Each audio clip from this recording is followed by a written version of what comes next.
buddy. And, you know, I was going to throw this out too. One of these street preacher guys uses this. He'll ask people this question on the streets when he's out preaching. He'll say, do you think it's a good thing if a blind man is getting onto a bus and the bus is full and one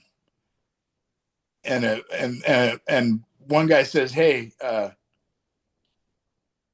why don't you go ahead and take my seat, and gives up his seat? You think that's a good thing, you know, for that blind man? Give up the seat so he can sit down when the bus is full? It depends on the situation, you know. Does it make the guy that got up feel better? You know, is he doing the good deed for the day? What if that guy's the bus driver? That's another thing. Now the bus is going nowhere. You know, that I was trying to figure out where you were going with that. Yeah. Yeah. Yeah. So you have different answers. Yeah. So sometimes we do have the blind leading the blind, and yeah, you know. Well, we got to remember, none of us have all the answers. I love how you were constantly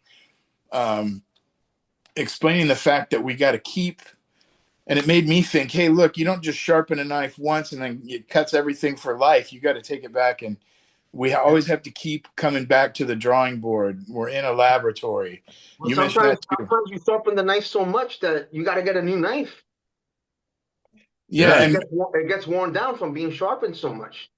Well, I mean, I'm not ever going to get a new body until this one dies. But that's a whole spiritual path that we don't want to digress on. The thing that stood out to me is that we were all touching on that fact that Charlesworth said, hey, it's a laboratory. And that got me thinking, man, wherever Sifu Carlos goes, that is the laboratory. He is the laboratory. Yeah, you know? I'm telling you, I sleep in people's living rooms and stuff like that. You know, we could get up, get a cup of coffee, let's train. You know, the wives are like, you guys do whatever you got to do. I'm leaving. And that's how it is. That's how it is. You know, you document these things, and you know, I train with people that hate each other.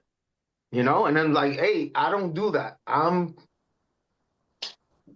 like this. I'm just like, I'm here to learn. I'm here to keep what you learned. I'm gonna keep it all alive. I don't do the politics. Well, I would like for us to sit down together and have dinner together or something like that. You know, it's some people bicker over these crazy things, and I'm like, dude, that happened 20 years ago. You know, why don't you talk to? Oh, because he sneezed to the left instead of to the right for that. You stop talking to somebody because they did that for real. Like it's nuts. If we could narrow it down to two words, basically, or two frames of mind, would you agree that if we stay humble and we stay hungry, that we're going to be able to keep that knife sharp as long as we keep going? Yeah, stay humble and stay hungry, and ego. Just you know, you need a little ego. You know, you need that pride in you. You know, you need that fuel. You know, you should be proud that you do Kajukenbo. You should be proud that you're you know, you should be proud. But at the same time, be humble. Be like, hey, let me learn that. Let me learn that. On top of those two, I guess it takes us back to 3-leaf clovers and triangles. Then it sounds to me like you would recommend stay humble, stay hungry, and have confidence. Absolutely. You have to have confidence, right? This is no bullshit. This is martial arts. We're fighting. You know, confidence is part of the training. You know, you can't be in there. Look at all the people that I train with. They're heavy hitters, right? I can't be in there like Stuart from Mad TV. Remember Stuart? I gotta be there. I gotta be there a certain way. Like, you know, I have to go in there ready to rock and roll. You know, it's no joke.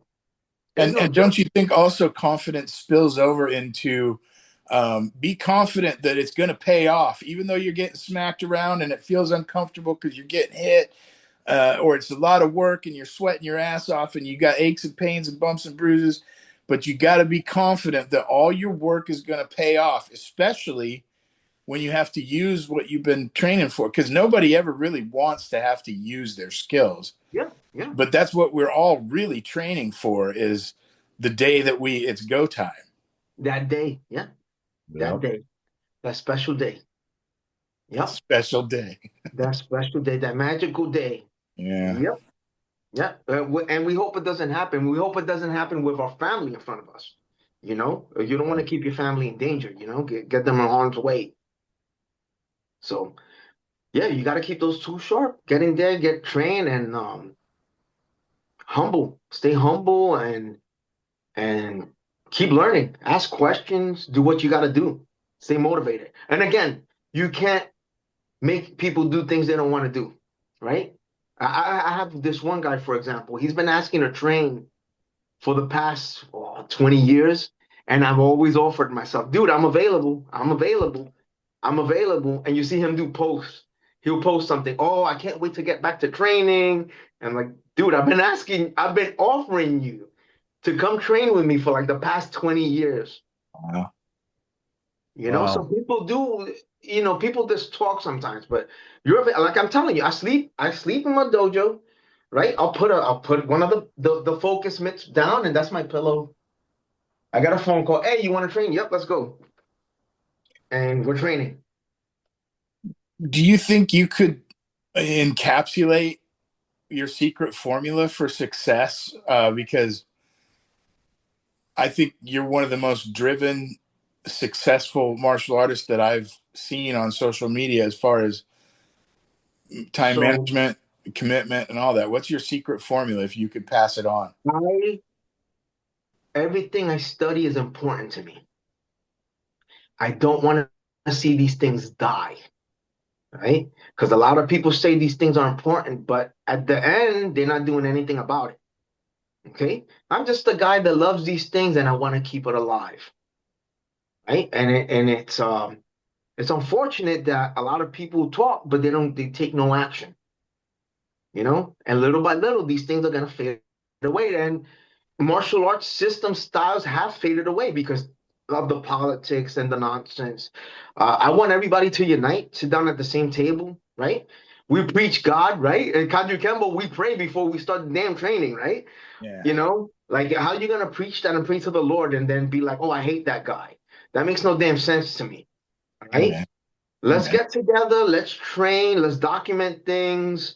For example, I just taught at the VA collaborative in California this past weekend, right? And I taught 4 different lineages, right? I taught Chinese Kenpo, Godin, and Tavares lineages, right? And then I taught Kajukenbo, um, uh, Kajukenbo Eskrima, and the OKO, Uncle Frank stuff, right? Which was taught to me by Great Grandmaster Jason, right? So I taught grab arts 1, 2, and 3 from each system, so everybody can have a connection between these things, Did you post you know? video of And that? yeah, yeah, I sure did. Okay, I Yeah, gotta go looking for that. I want to see that real yeah. bad. Cool, I cool. posted all 3 people, sometimes a compliment for one of the masters means more than a black belt. Oh yeah. I had Professor, Senior Professor James Morrow come up to me. He goes, Carlos, this is a very good thing that you're doing. Keep doing what you're doing. Nice. And a compliment coming to me from a man like that was a black belt for me right there. That meant the That's world to me, that's you awesome. know? Because I don't want power. I want to share. I want to be like, okay, this is how this system does it.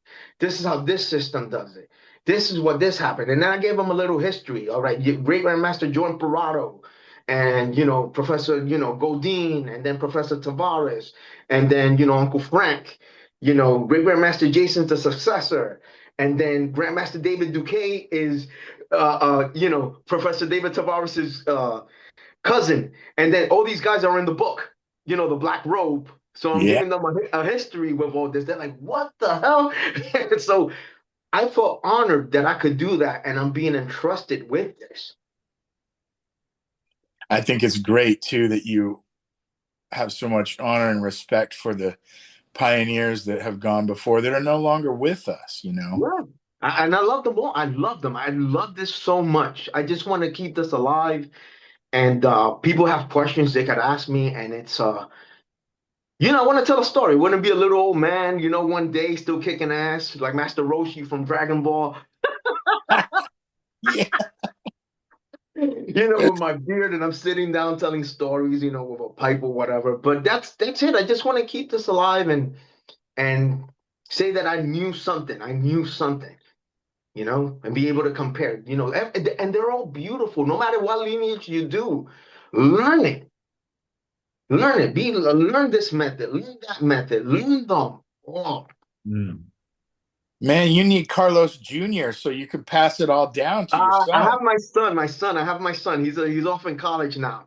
He's 21. He started doing Brazilian Jiu-Jitsu at the age of 4, and he got his purple belt. Before he went to college. But I asked him if I'm like, are you interested in learning anything else that I do? He's like, I just want to stick with Brazilian Jiu-Jitsu. He said, you do so much stuff that I don't want to confuse myself. So I have to respect that. At Yeah, least he got on the mats. And he earned this purple belt, which a purple belt in Brazilian Jiu-Jitsu is like a second-degree black belt, you know? yeah, yeah.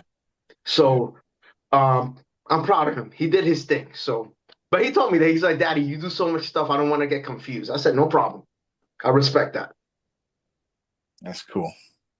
Yep. Yeah, I love everything that we've covered, and I think the world of you, and I'm glad that we had this I think the opportunity. world of you too, sir. I have so much respect for both of you gentlemen. Thank Well, you for having me on. But ask before we go, ask me two more questions. I'm here to answer it.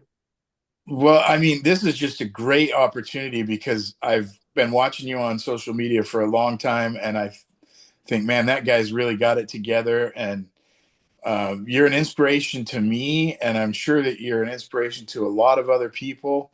Um, do you have anything else that you want to add to throw out there about keeping your skill set sharp and staying motivated? Because it is hard work and there are obstacles, and it's not a walk in the park. It's not knitting class.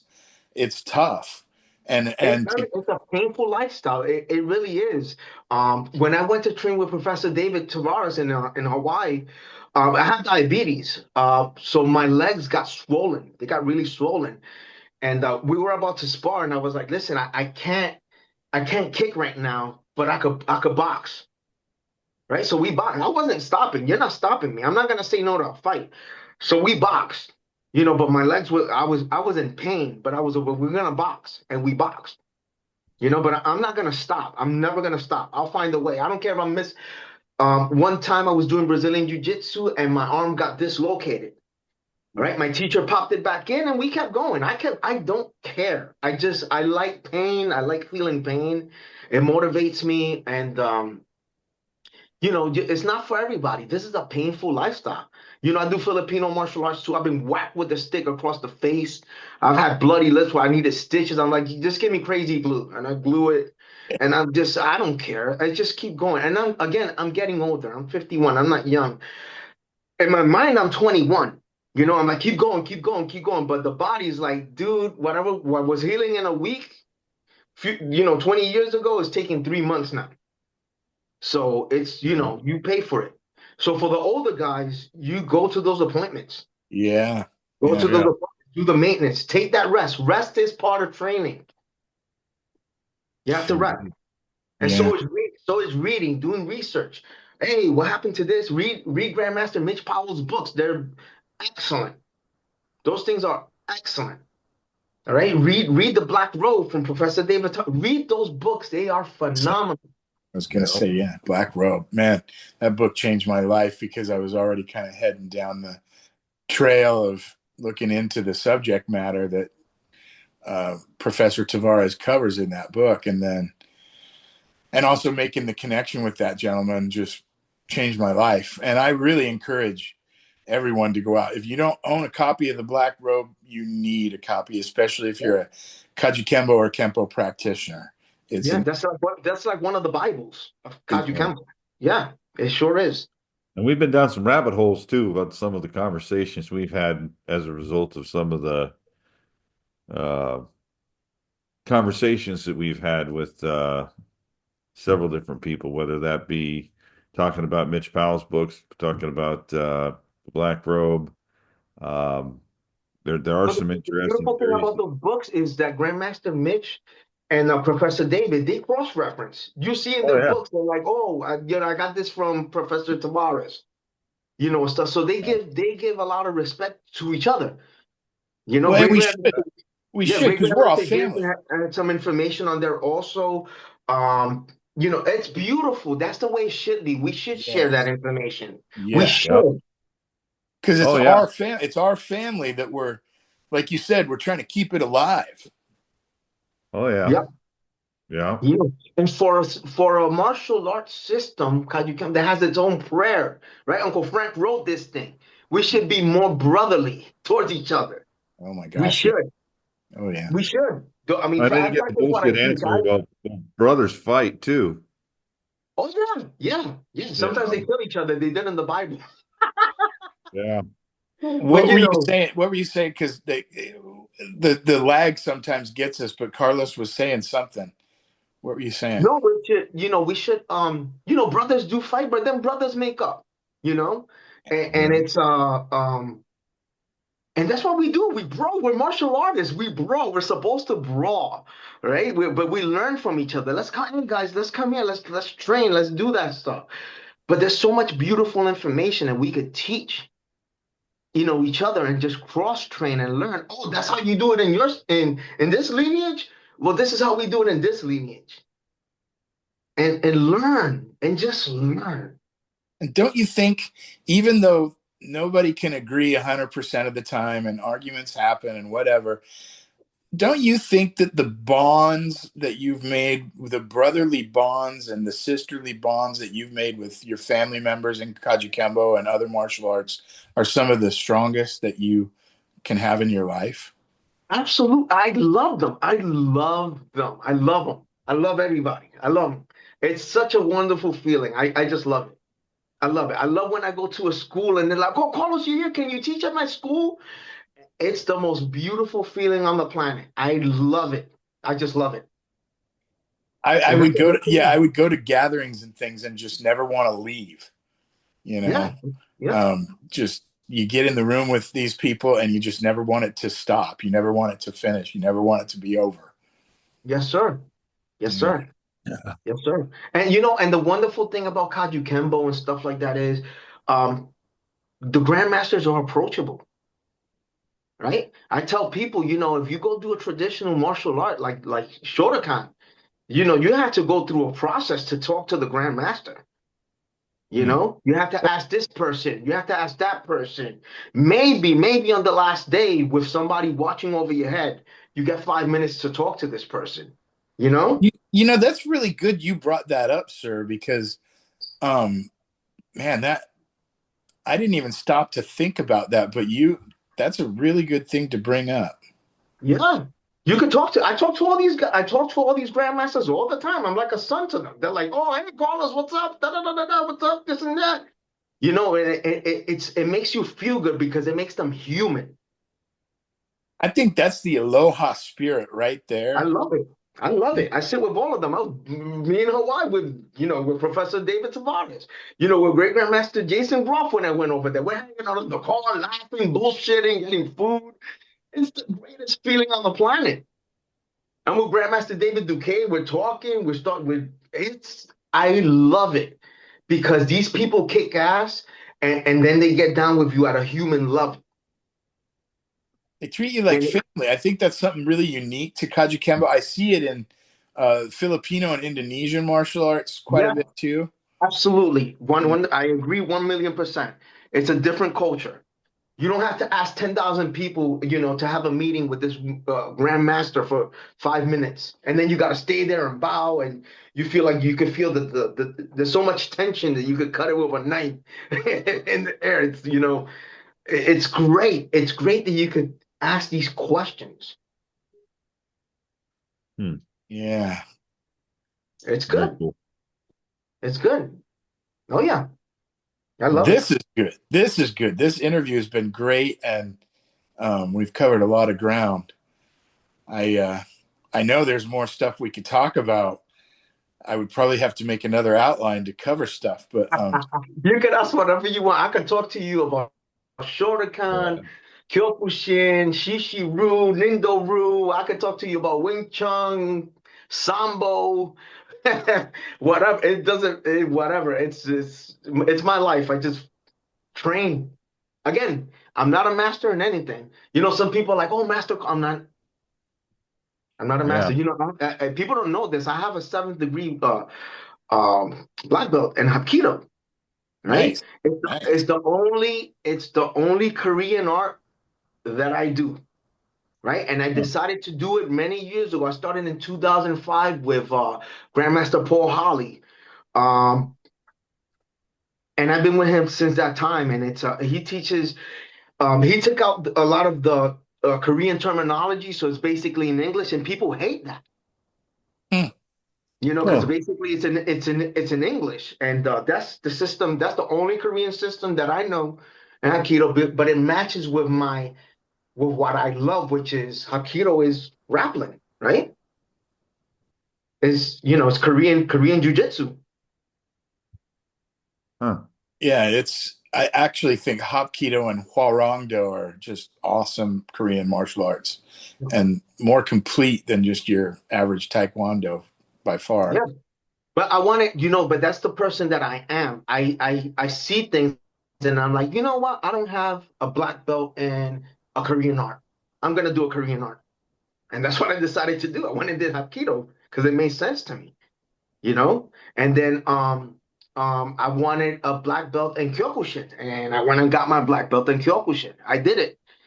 I said, I want a black belt in this system. And I went and I did it. And I tested and I did everything. Well, I really salute you for the fact that because if we're looking at knives as a subject matter, you have a very vast knife collection at your disposal, but your primary concern is keeping the Sifu Carlos knife sharp. All the other knives are part of you, which is because your body is your weapon, right? And I think that's a difficult thing to do because people can get, oh, I don't even know how to put it, but it's almost like a enchanted or something. Did you use that word earlier? Or Did I? I don't know. But listen, the best way to describe it is I call myself, Indiana Jones. Is that what you're talking about? I like that. Yeah, I like that. I like that a Indiana lot. Jones. But listen, it's like you remember back the cartoon back in the day, Voltron, right? Yeah, It was 5 lines. Each line belonged to a different element, and when they got together, they built a more powerful robot, that's a good right? way to look at it too. That's it. Each robot was already powerful in its own element. Now, when they all got together, they built a more powerful robot, and Right. that's And they you called it should be able to do Kajukenbo. that. That's it. It's knowledge. We have this knowledge. Yeah, yeah, That's yeah, funny. Kembo is the Voltron of martial arts. There yeah, you go.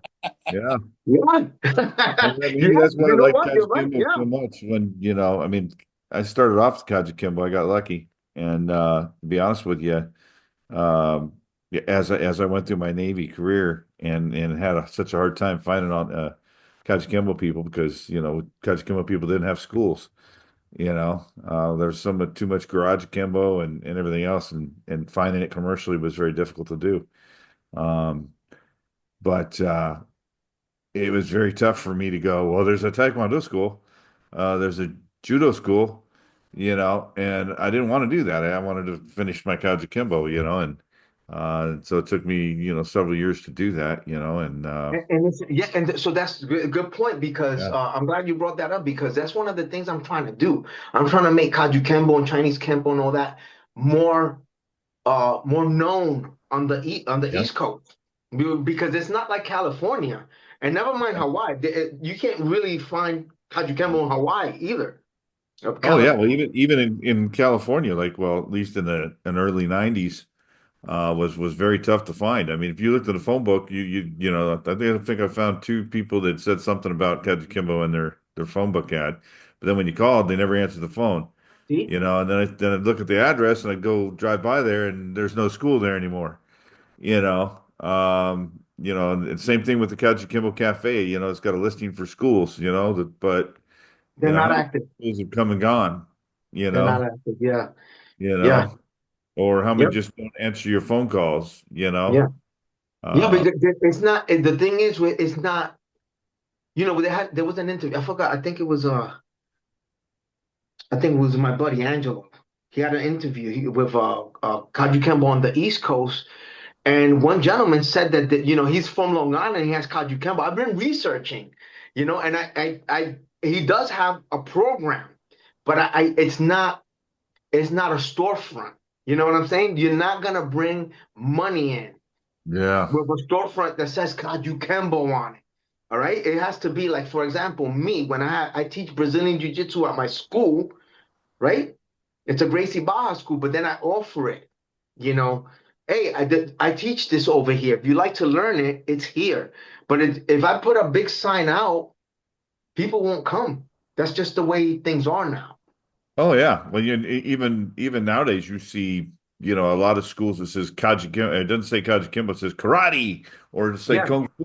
Like with Sid Lopez, it was he made sure kung fu's on the logo. It said Kaji Kimbo Kung Fu. So you knew, he used something that somebody, would understand. right, Or even like his teacher used karate. I think it was on right, his right, you know. right. Or we even see a lot of nowadays, you see a lot of Kajukenbo MMA, you know, That's yeah, yeah. You because see that? Yeah, everybody knows what MMA is. yeah, But and a lot of people think too, when I talk about MMA, I'm not necessarily equating MMA always with the UFC, because they're not yeah, synonymous. They do yeah. MMA and the UFC, right? But the two terms aren't necessarily synonymous, because Right, Kajukenbo is MMA. So you don't have to, right. you know, be in a cage to be doing Kajukenbo. It's just a curriculum. It has a Yeah, different approach. That's what yeah. it is.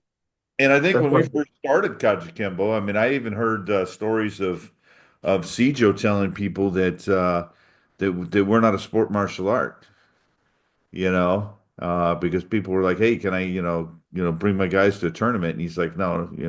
I think it was one of the very videos that I saw with Ron Esteller where he had mentioned that, where he wanted to take a bunch of his students to a tournament and wear their Kajukenbo, shirts and whatnot, and trying to get Sijo's permission or something beforehand. And he said, "No, no, no, we're not a sport martial art." Um, and that's a long time ago I saw that, and I think it might have been one of his videos that he did with Angelo, but I'm not positive.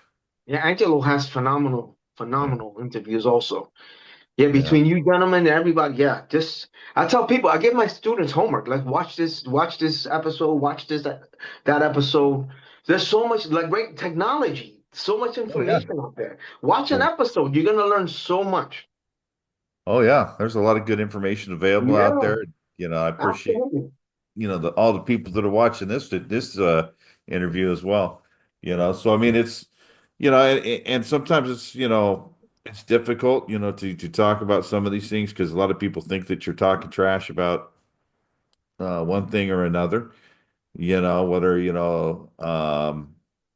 like I recently I posted a post that where I basically just said something about I was asking, I did a search on street fights, key statistics for street fights, right? And I think it said, well, street fights typically last between 10 to 30 seconds, Yeah, right? I think another thing it said was only 28% of street fights go to the ground. Um, and there was one other thing in there. I can't remember what it was, but I just posted that up there and said, "Hey, are you ready? Real life's not the cage." you know, yeah. kind of a thing, and I got some pretty crazy comments on that, and people were like, "Oh, I hate it when martial artists talk like this," and I'm like, "What?" All I said is, "Are you ready?" It's not Yeah, like, well, you have to be ready. There's yeah, a lot of things. People make these crazy comments sometimes. People will say like, "Oh, the MMA is a sport. It won't get you ready for a real fight." Well, damn, hell yeah, it will. yeah. These guys train all the damn time. They're more ready Oh for yeah, you. but They're more ready for a fight than I you won't tell know? you that Chuck Liddell's not going to do good in a street fight. Absolutely. That's for Yeah. sure. All that when regular martial artist is going to look for, poke the eye and rip the ear. I'm like, these guys go through all that crap all the time, Oh yeah. and Oh, they yeah, keep fighting through. and I won't say that I'm not guilty of saying things like one big difference between the street and the UFC though is there isn't a referee. There are no rules. Exactly. When's the last time you saw somebody pull a knife in the cage? It doesn't happen. When's the last time somebody got shot in a UFC match? Yeah. It Yeah. doesn't So that's the happen. only thing for me. Like there's You in the know? street, there's no rules. Yeah. So, but there's just other things that you have to add, Yeah. to worry about. I'm not saying I never said that MMA fighters suck at street fighting. I did an episode on that. I don't know if you saw I have a little series called Connecting the Dots. And that's one Yeah. of the things I talk about, the difference between, jujitsu on the mats and jujitsu in the street. I'm like, that's nice Yeah. that you can do a double leg takedown, but what's exposed when you go for it? Yeah. Let's say that double leg takedown fails. You just exposed your whole back to somebody that has a knife, Yeah. Yeah. right? And they're like, well, what do you mean? Well, look at your whole back. It's exposed. Let's say you don't Yeah. finish the You're takedown. down here around his Yeah, leg. yeah. Now you He gave that catches the guy an knife, but open target. Yep. You gave him downward an open elbows, target. Yeah, punches yeah, to the back of the neck, grabbing your head and just yeah. twisting, you You know, know? and even with all that stuff, once adrenaline hits, you're not gonna feel any of that until Oh the yeah. fight stops, and it's 2 or 3 hours later when you get that, and the adrenaline dump just goes away. Oh yeah. That's like getting rear-ended in a car wreck. You don't feel it until you're like, oh no, I'm good. And you leave, and then you get to work, and you're like, Yeah, God damn, my yeah, neck hurts. And the yeah, next thing you know, you go into the dock and get a collar, and the guy said he was fine on the side of the road. Well, yeah, it's because my adrenaline was yeah, kicking. You yeah. know? But and with that being said, everybody needs to get into a real fight scenario. Glove Yep. up, glove up, and fight. Yeah. Fight. You know, Most people. God bless his soul, and my Nisei Go-Ju teacher, he passed away a few years ago. Grandmaster Wilfredo Roldan, one of the Nisei Go-Ju heavy hitters, he was sparring to the end. Huh. One time we had a class. It was just me, another black belt, and Grandmaster Roldan. He used to talk like this. Go glove up, no fight. We're gonna go at it. We gloved up, and every 2 minutes we would rotate every 2 minutes. And this was in his last stages when he had cancer. He was still going at it, hitting hard. This man, talk about the evil days of martial arts. Yeah. Yep. So Well, you yeah. have to feel that. You Yeah. have to feel that. You have to feel that. You have to. And the sad thing is nowadays, they don't People like it. quit. People Yeah. will quit. You will lose Yeah. students. I had People a, I will had a join young I had a younger kid that I was teaching that was there to learn to defend himself. And I was teaching another kid one-on-one, and I look over in the corner, something's going on, and it's happening right in front of the parents. So the parents kind of like, hey, knock it off or whatever. So I pretty much, took care of itself, but then the the mother of one of the kids was so upset. She was all complaining to the gym owner and stuff, that where I was teaching. It's like, I bring my kid here to learn self-defense, not get beaten up. And I'm like, well, if she had a problem with that, then why didn't her kid do what I taught him to do in that situation? Because the guy just pushed him, and he knows how to defend a push. So why didn't he, do what I taught him? right, right, You know? right. Yeah, my, Uh, my teacher lost his school. One of my Shotokan teachers lost yeah. lost the school because the mother sued him because the kid was bruised after sparring. And Ah, then he's like, wait, we're doing martial arts. What do you think is supposed to happen here? Like you signed yeah. yeah, and somehow she won. He lost the school and everything. Yeah. Wow. Yeah, that's why they Yeah. have those you know, release the liability forms and stuff. I remember the one I signed for. I still have the copy of the one Yeah. that I had from Sifu Sid Lopez's school when I started there.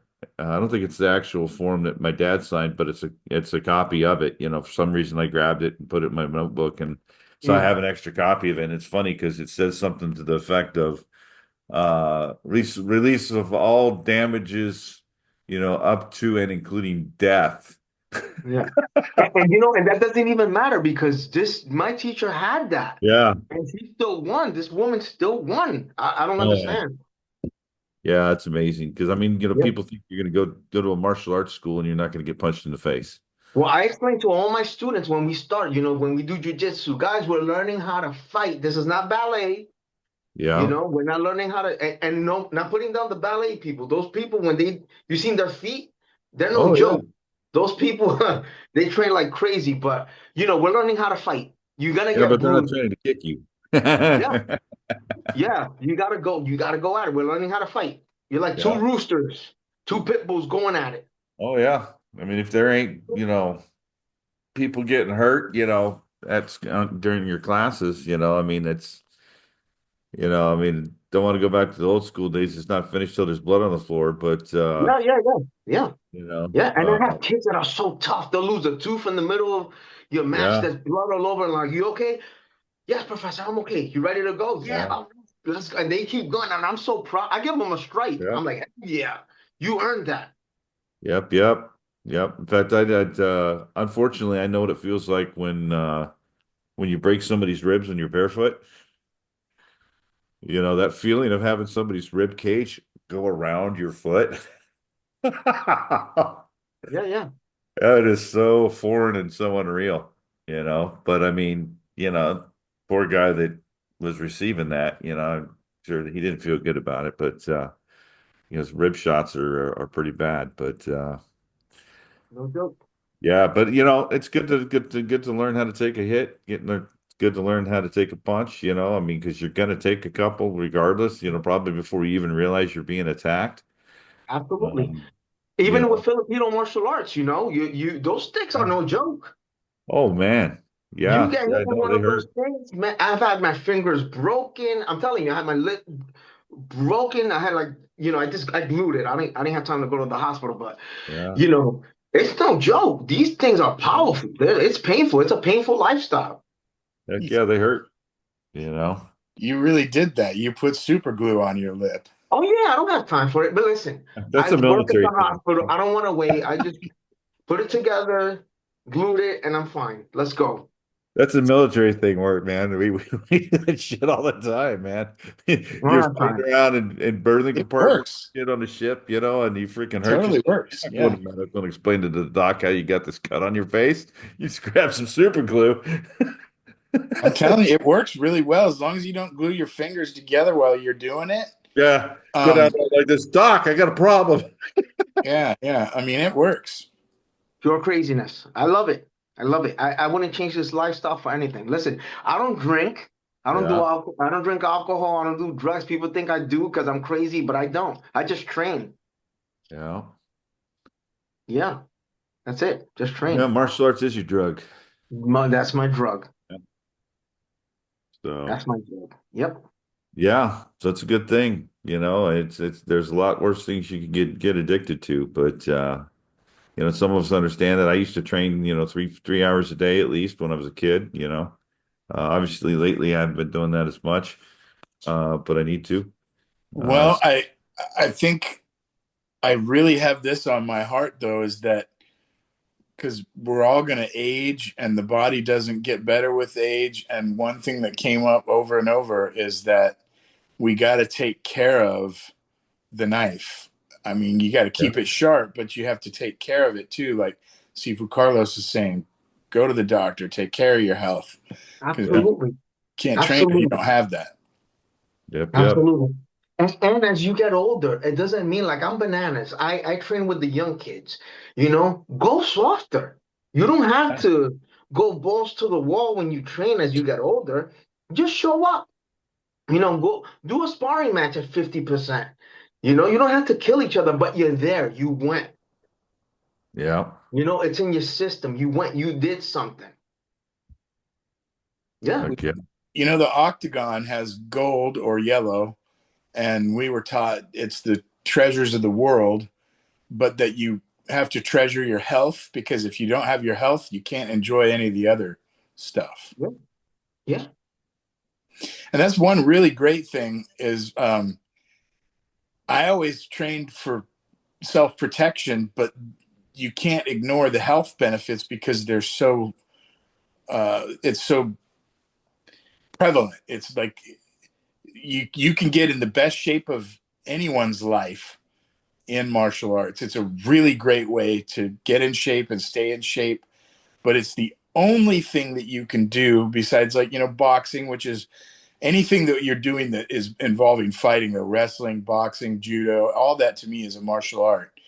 And all of those have one of the most valuable components that you'll never find in another fitness routine or sport, which is you can stay alive if you have to use this. Like, it can help you save your life. Football is not going to give you that. Basketball is not going to give you that. Cross country, track, swimming, none of those are going to do that for you. So it was good all the way around from day one. And And it's fun. once somebody figures it out, they're going to stick with it. It's just that it's got to be something you love, or you're not going to keep coming back to it, like you said, Sifu. Yep, yep. All right. Absolutely. Well, hey, I think we should probably wrap this thing up, at least, for now.